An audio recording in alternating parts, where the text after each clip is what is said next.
નમસ્કાર દર્શક મિત્રો, હું છું અર્પિતા પટેલ. આપ જોઈ રહ્યા છો પબ્લિક ઇન્ડિયા ન્યૂઝ ગુજરાતી. સમાચાર મળી રહ્યા છે દાહોદ જિલ્લાથી. ધાનપુર પાટડીમાં કોરિડોરના નામે બેદરકારી, વિકાસ નહીં વિનાશનો માર્ગ, ગ્રામજનોમાં ઉગ્ર રોષ. લીમખેડા તાલુકાના ધાનપુર પાટડી ગામમાં સરકારના વિકાસના દાવોને લઈ ગંભીર સવાલો ઊભા થયા છે. ગ્રામજનોના આક્ષેપ મુજબ કાગળ પર વિકાસની વાતો થાય છે, પરંતુ જમીન પર હકીકત સંપૂર્ણ વિપરીત છે.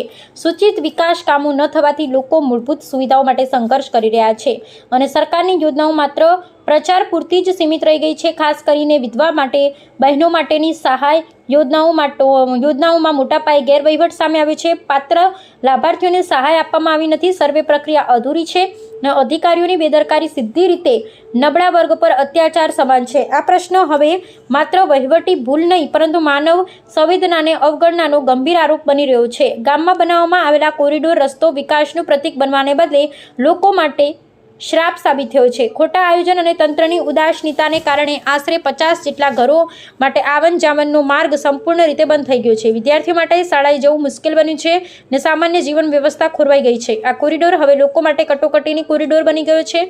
ચોમાસા પહેલા જ ગામની સ્થિતિ ચિંતાજનક છે.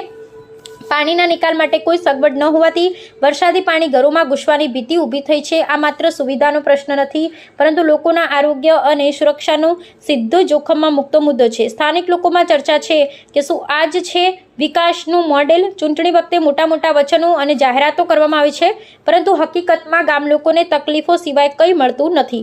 જવાબદાર નેતાઓ અને તંત્ર માત્ર ફોટા અને પ્રચાર સુધી સીમિત રહી ગયા છે. લોકો હવે સીધો સવાલ ઉઠાવી રહ્યા છે, વિકાસના નામે લોકોને મુશ્કેલીમાં મૂકવાની રાજનીતિ કેટલા સમય સુધી ચાલશે? ગામ લોકોએ તાત્કાલિક ઉચ્ચ સ્તરીય તપાસ, જવાબદાર અધિકારીઓ સામે કડક કાર્યવાહી, બંધ થયેલા માર્ગનો તરત ઉકેલ, પાણીના નિકાલ માટે કાયમી વ્યવસ્થા અને તમામ માત્ર લાભાર્થીઓને તરત જ યોજનાઓનો લાભ આપવા માંગ કરી છે.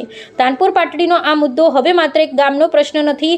આ સમગ્ર તંત્રની નિષ્ફળતા અને રાજકીય ઈચ્છાશક્તિના અભાવનું જીવંત ઉદાહરણ છે. જો તાત્કાલિક પગલાં નહીં લેવાય તો આ રોષ આવનારા દિવસોમાં મોટા જન આંદોલનમાં ફેરવાઈ શકે છે. અહેવાલ શ્રીકાંત વહુનિયા, સત્ય અવાજ, જનતાનો વિશ્વાસ, પબ્લિક ઇન્ડિયા ન્યૂઝ, જસુભાઈ ગણાવા.